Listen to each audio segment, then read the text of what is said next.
and welcome to another episode of PressPectives, where we are diving into topics at the intersection of technology and publishing together with incredible guests. The Economist is respected globally for its independent analysis on the most important issues, including current affairs, international business, politics, technology, and culture. But its impact does not end with its editorial.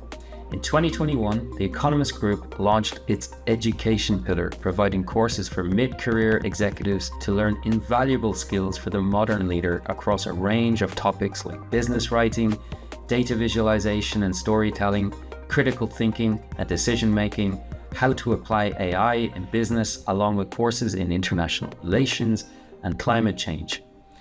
To explore how it all came to be and what the learnings have been, we are joined by Fionnuala Duggan, the founder and executive director of Economist Education. Fionnuala, you are very welcome to the show. Where in the world are you joining us from, and what are you up to this week? Thank you, Rory, for such a great introduction. It's a pleasure to be here. Thank you for the invitation. You're in Canada and I'm in London, in North London, in Camden. Where the market is, big tourist attraction. And here we're very happy after the recent election results, and we have a new wave of optimism and hope, I think, in the UK with the new Labour government that's just won a power with a huge landslide. Yeah, I was going to ask you about that. It was a whirlwind election. I think it was 25 days in total, the general election campaign. First change of government in 14 years. What's the vibe generally like amongst the people you're working with? Yeah, everybody's certainly living in London, which tends to be sort of lean towards Labour, certainly around where I live, which is Camden. There's a lot of hope, especially among young people. So my children who were late teens and 20s are so happy to see a change of government in place. Everybody got very sick of the Conservatives and all their changes of Prime Minister over the last 10 years or so, particularly in recent years. So it's the young people particularly are very excited about seeing a new government in it and the opportunity of change. Yeah. Fionnuala, of course, I want to pick your brains today on all things Economist Education. However, I'd like to start by spending a little bit of time on your own very interesting background. You studied experimental physics at Trinity College Dublin. You hold an MBA from INSEAD. And then I think after that, there's kind of three broad phases to your career.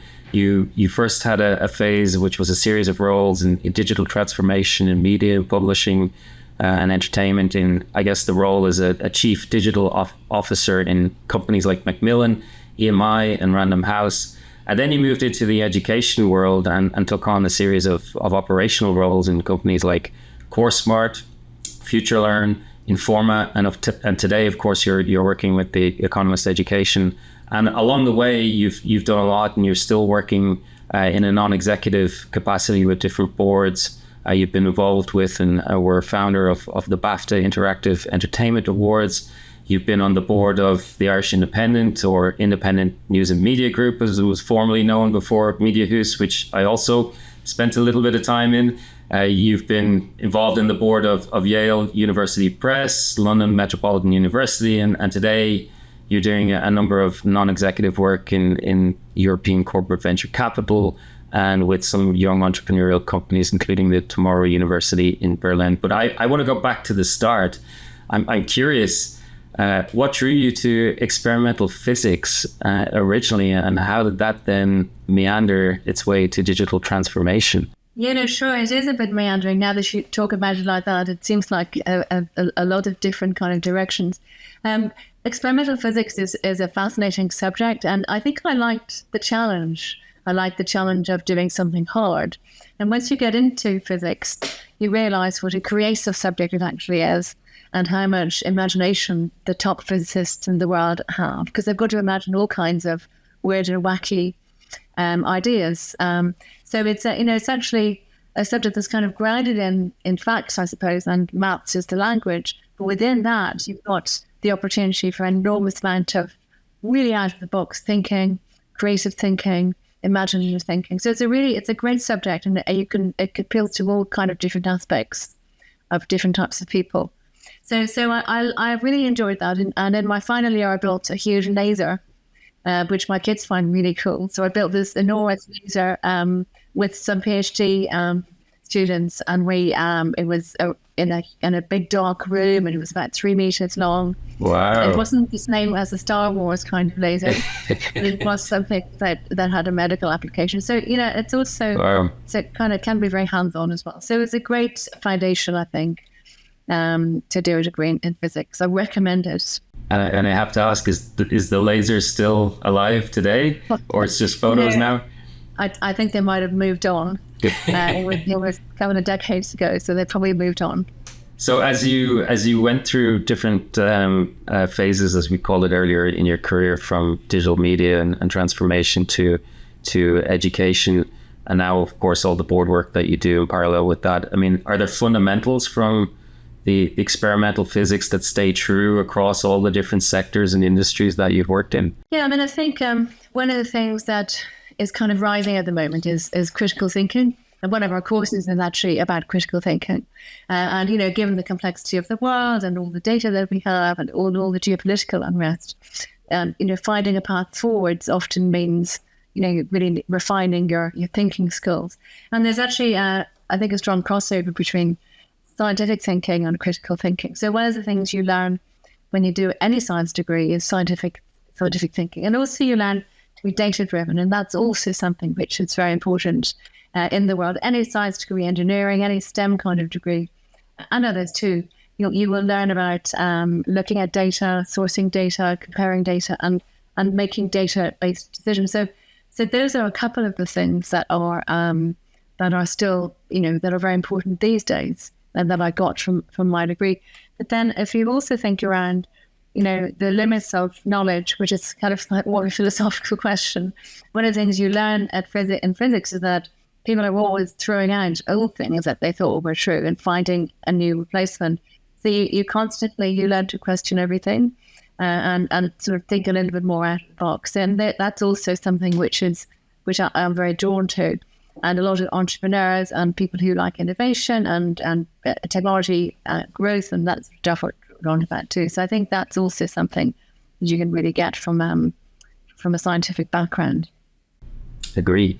And I'm curious then, from digital transformation, you then stepped into the world of education. What was the catalyst, or if I can use that word, the catalyst or the motivation to dip your toe into the education sector then? So, I think education is just such an important part of everybody's lives. It's such an important part of society, and it's such an important part of economic growth.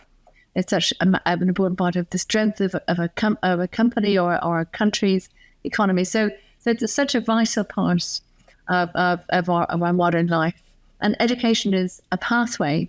People use it as a pathway to get, further ahead in their career, maybe to move countries, maybe to earn money to send back home. So, education is just so important. And with all the changes that have happened in digital, which I've witnessed in the record business and publishing and other sectors, you can see how all of those platforms and products and connectivity can really help to transform education and modernize it in a way that improves learning outcomes and changes people's availability of education to people and the distribution of education and their engagement with it. So there's a huge amount that can be improved in the delivery of education through technology. So I was very excited to find a way to be involved with that, to help to drive that forwards.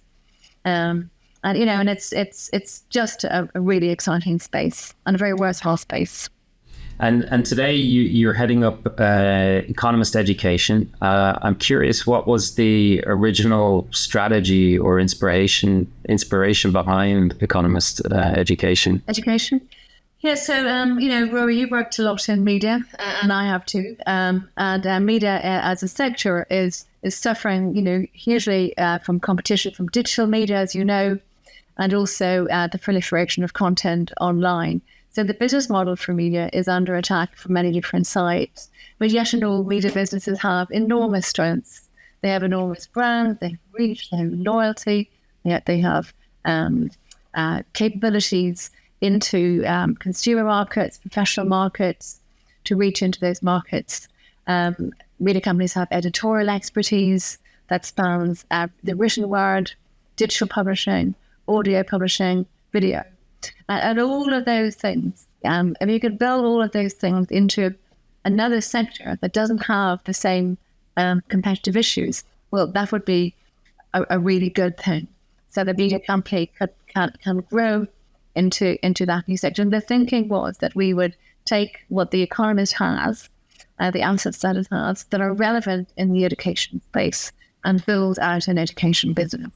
And on that relevance note, we talked earlier in the intro where I introduced some of the different areas and courses that Economist Education offers. How did you and your team land on those courses specifically? Was it mapped to the strengths of the Economist from that point of view, or you also did a mapping to the market? So it was a bit of both, really. Thinking about, so our first two courses were our professional communications business writing course. That was the second one, and the first course was our international relations course. And if you think about the Economist, those are the two things you think about. You think about the quality of the writing and the communication through writing, and you think about the Economist's geopolitics coverage, its global geopolitics coverage, and how good that is. So we thought that we would actually start our portfolio with the two things that we're most known for. And it so happened that one of those was a skills course, the writing course, and one of those was a topic course or an insights course, if you like. And we thought, well, okay, we're not sure which of those areas is going to be the biggest market for us. So we'll start out with a skills course, very strongly identified with our brand, and we'll start out with a topic or an insight course, also very strongly associated with the brand. And over the last 3 years, I guess it's evolved, and now there's a number of different courses. I'm curious, which ones are the most popular, or where you see the most demand across all these diverse courses that you offer? Yeah, so what we did then was we built out other courses in those two veins. So in the skills area, which actually is a much larger market in corporate training than topics, so we decided that we would double down on the skills area. And we thought very long and hard about this and had lots of workshops and discussed it with our editorial colleagues in the newsroom to get their views. And we looked at the market and did some market research and did a lot of thinking as well. And we decided that we would try to identify the skills that we thought modern leaders needed in order to succeed and build their businesses and grow in the current age, against all of the new technology coming, the AI rising, and also with the geopolitical unrest that makes it very complicated to lead an organization in. So we then thought, okay, well, we'll build out courses that will support our audience to navigate complexity. So the writing course is a very strong course, and it's working very, very well for us. It represents over half of our sales, actually. It's phenomenally successful. But other courses that we've built out complement that and that are also very popular are the critical thinking and decision-making course, where we have Daniel Kahneman interviewed and many others. Our data visualization course, which is also very, very popular. We have an AI skills course that we've launched just recently that has a lot of stuff in it around prompt engineering and really practical skills and ways to use AI in your job right now. And we have an influence and persuasion course, which is an absolute key and evergreen skill in development. So we're building this lovely portfolio of sort of all the skills that you need for you and your team in an organization. And then on the topic side, on the insight side, we've chosen a longer, more involved format, our international relations course. It's strong. We also built out a climate course and a fintech course. And those deal with the detailed kind of history and up-to-dateness of those different topics. On the climate course, it's around making the trade-offs that a business needs to make in order to get to net zero and continue to compete in their business area. Thank you. And how involved has the Economist team been since the early days of starting with the 2 courses that you mentioned to now having this lovely portfolio, as you call it? Is the Economist team still involved in shaping each course before you bring it to market? We developed a very efficient way of working with the newsroom. As I'm sure you know, the newsroom's time and journalistic time is incredibly scarce. So one of the difficulties in creating these courses was how to involve the newsroom in such a way that they had the right level of influence and the right level of oversight, but that we didn't take up too much time because they're incredibly stretched and very busy. But the courses they do have a strong involvement of the newsroom. So the way that works is we start out. We do a lot of research every time we try and make a new course. We research the market. We research our readers. We find out what topics they'd like to learn from The Economist. So we have a continuing background market research going on all the time. And then once we've picked a topic, we have ideas about what the next course would be. Once we've picked the next course, we then identify who will get involved. And we sit down with newsroom colleagues when they're available to really kind of throw around the topic and try and think about how we're going to structure it, what's going to be included, what's going to be excluded, what our view is going to be in different aspects. And then that goes into the design documents for the course, and which we work on with our instructional design partners. And then we work with selected editorial colleagues to flesh out the design in much more detail. Economist Education has got seconded editorial staff on the team on a full-time basis, who have worked around the group. So people who contribute to the newspaper also work with the ERU potentially, and with, in fact, they're not so very strongly aligned with the Economist journalistic values. And then we work with chosen journalists as a newsroom. They might be a course founder, which is one of the key roles, or they might be a supervising editor. So every course and every topic is different. So we work their involvement into the course. We develop all the emphasis side, videos, podcasts, writings. We invite external speakers to come in. We've had Eric Schmidt, I mentioned before, Daniel Kahneman, we've had Kevin Rudd, and a host of other extraordinary people have come and contributed to our courses. And then we put the whole thing together and bring it out to market. Before it goes on, of course, it's subject to Economist editorial scrutiny, Economist fact-checking and data checking, and all the newsroom tools are applied to make sure that it's a perfect product. I'm just wondering, as it's a relatively new pillar for the Economist Group, right? In the last 3 years, and given your experience from the digital transformation days, culturally, how has it been in terms of Economist Education growing and becoming more tangible inside the organization? So I hear you that the newsroom are involved in curating and preparing the courses, but is there a loop back in terms of impact of these courses, and is it just as much something that's talked about internally and alongside other pillars like news, subscriptions, and different things like that? Look, I mean, Economist Education is still pretty small by comparison to the newspaper, which was founded in 1843, so it's still pretty small. But we have great relationships right across the group. We work with the newsroom, as I said. We also work with our colleagues in Economist Impact, who work with large corporations on thought leadership projects. And very often we work with them on a key account basis to bring out our education products and roll them into a package. So, there are lots of different ways of collaborating across the group for our business. In our B2C go-to-market, which is mainly performance marketing, we also collaborate with colleagues who do customer acquisition for the newspaper. So there's we have many touch points and points of collaboration with the group. You mentioned across the lovely portfolio, there's a diverse range of courses today. Do you have your own favorite of favorite? those courses? Yeah, your own favorite, and why? Yeah, I mean, I have a really soft spot for the writing course, because we made that in the middle of the pandemic, and it was and we got with Lane Green, who's the person who's edited. I'm just looking on my shelf up there, the style guide, writing with the Economist style guide. He just re-edited it, and he was videoed in his home, and the video all had to be redone again because he had such a mess with the video the first time around because it was so difficult to do everything. COVID days, yeah. Remotely.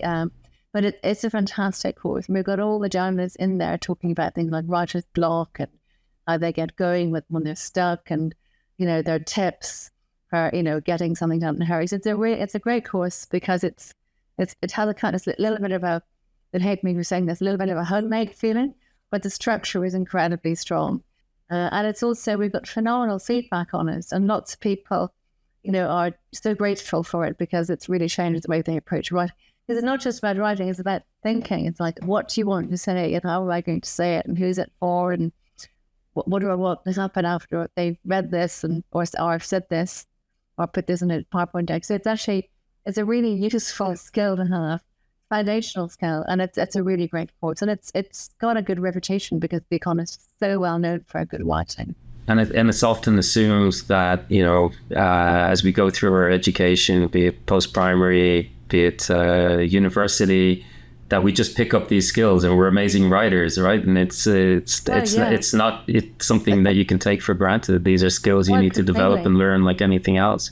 No, I completely agree. I mean, it's something you can develop and learn. And actually, my kids who are at university are learning the opposite. They're learning academic writing, which is how to write very long, convoluted sentences.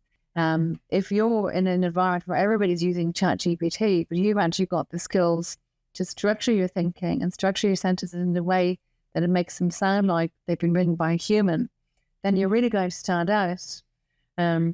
It's a very interesting time for writing and journalistic skills. Fionnuala, you mentioned earlier the diverse range of courses that Economist has in its education portfolio today. Is there one that's the pick of the bunch for you, or one that's your favorite? Yeah, we really like the writing course a lot. I mean, it's a really vibrant course. So many journalists were involved. It was written by Lane Green, who's just revised the Economist Writing Guide, which is one of the really popular books on writing, so the Economist Style Guide. And he's also written books in his own right on writing. He writes the writing column in the Economist. So he's perfectly qualified to do this. And we videoed him during the pandemic, so all the videos were done in his house, and it was all looking very kind of slightly shaky camera and a little bit homemade. But actually, it's a really fun course. Lots of great exercises in it. One of my new team members did it the other week, and he spent enormous amount of time in it and absolutely loved it and sort of totally transformed his writing. So it's also such a core part of what The Economist does, which is clear and concise writing. And also, in my view, it's an even more important thing to do now because in the world of ChatGPT and LLMs doing the writing for you, if you are able to get your thinking straight and really understand who you're writing for and differentiate yourself in that way with, high quality writing, it's going to be a very helpful way of standing out as an executive or as a leader. So it isn't just about the actual writing, it's about getting your thinking straight in the beginning and trying to work out why it is you want to, forces you to think about why you want to make these points and in what order, et cetera, et cetera. So it's more really about thinking and then communicating through words. So we really love that course, and it's our most popular course. It reminds me of a tool I sometimes use, not when it's, we've all types of emails and communication that we need to do every day, but sometimes if it's the end of the day and it's a big topic and it requires some critical thinking and I'm not sure where my headspace is at, I'll just close the laptop and I'll come back to it in a couple of hours or the next day. And I find it's those moments where I'm walking the dog or doing something else that something clicks and I realize, and it's time critical thinking that can make a message more succinct and powerful. That's absolutely right. And it also, it's going to be have more impact because you're going to be really behind what you're thinking about, what's come to your mind. And ChatGPT is very often a really great, fast, solution. But, in this day and age, you really need to work hard to find really the best solution that you're capable of. Our other courses around the critical thinking course and the data visualization course also cover some of the materials in that course. So the critical thinking course is all around trying to, distinguish signal from noise, trying to think through the implications of decisions. There's a technique in it which is called a pre-mortem, where you actually sit down and think about what could go wrong. Instead of doing a post-mortem when it's a bit too late, you actually do a pre-mortem, and you figure out there's some lovely kind of ways of thinking about of making decisions, and lots of approaches that are suggested by the people that teach that. And it's these things are all kind of really valuable things to have us to incorporate into life. I'm going to borrow the pre-mortem right away. It's a great framing. It's a really good framing. With regard to, artificial intelligence, ChatGPT, all of the LLMs that are around at the moment, your course, Applying AI in Business, I think is the title of the course. How do you stay up to date with that type of content in an industry that is changing by the hour, by the day, in so fast? How do you guys stay up to date with that? That's going to be difficult. We're going to have to update the videos quite often in that course. I mean, some of the materials in that course are around framing artificial intelligence, where it's come from, and it's sort of understanding its trajectory and therefore where it might be going, and the pace of change as well. So understanding those things. And then there's stuff around, putting it into the context of how you use it in your job. So we talk about the LLMs and where they are right now, how to use them, how to get the best out of them, kind of prompt engineering, but also how to understand what you might need to add to what the LLMs offer you. So what other inputs and information you might need, where they might be wrong, and also how you will apply critical thinking to the output of the LLM. So it's actually putting all the different things together. So to answer your question, we will be updating that course. We update all our courses on different timeframes, as you would imagine. The writing course doesn't need to be updated as much as others, but we keep a very close eye on updating them. Do you see, or have you seen yet, either in Economist Education, a role for AI LLMs to play in creating course content or enabling the consumption of course content? I'm interested in your views and thoughts around that. Sure. I mean, as far as creating course content, not really, not yet. We're still in the world of human written, human thinking, human writing, humans on videos. At the premium end of executive education, which is where we are, we're really distilling, condensing the key points or the key facts of all these subjects. So, what we're trying to do is give people really time-efficient ways of grasping these key concepts and learning these key skills. Now, look at other parts of the executive education and of the education business more broadly. There's a lot of activity around, and thinking around using AI to create more generic learning materials. So let's say for a primary school curriculum or something where the materials are more likely to be commoditized, and the classroom experience, is very important. The peer-to-peer interaction is also very important, and practicing and exercise are very important part of the learning. The materials are as key. But what we're doing is using our, premium ability to create materials as an intrinsic part of the learning, which makes the learning then more efficient, quicker, faster, more pleasurable for our audience. Our audiences, have to be said, mid-career executives. The majority of them have got 2 degrees. So we're talking about quite an educated group who probably want a more a learning experience that is tailored for them. Given your background in experimental physics and your experience in digital transformation now, education, I'm curious, you personally, in this age or advent of AI and LLMs, are you optimistic, cautiously optimistic, pessimistic? Where do you sit in the kind of fence of what this technology is going to do for humanity? Look, in education, it's got enormous benefits, in enormous potential uses in education broadly, across the broad education sphere. The key, one of the most effective ways of teaching is actually one-to-one. And in the fullness of time, you can imagine that you have, the ability to provide much better one-to-one tutoring with the assistance in an AI-assisted kind of way. So there are the other enormous thing that's already happened with education is the democratization of access to educational material. Once you've got stuff in the cloud, anywhere it can be downloaded for 0 cost, tiny. So there's been enormous benefits already with online in the education sphere generally.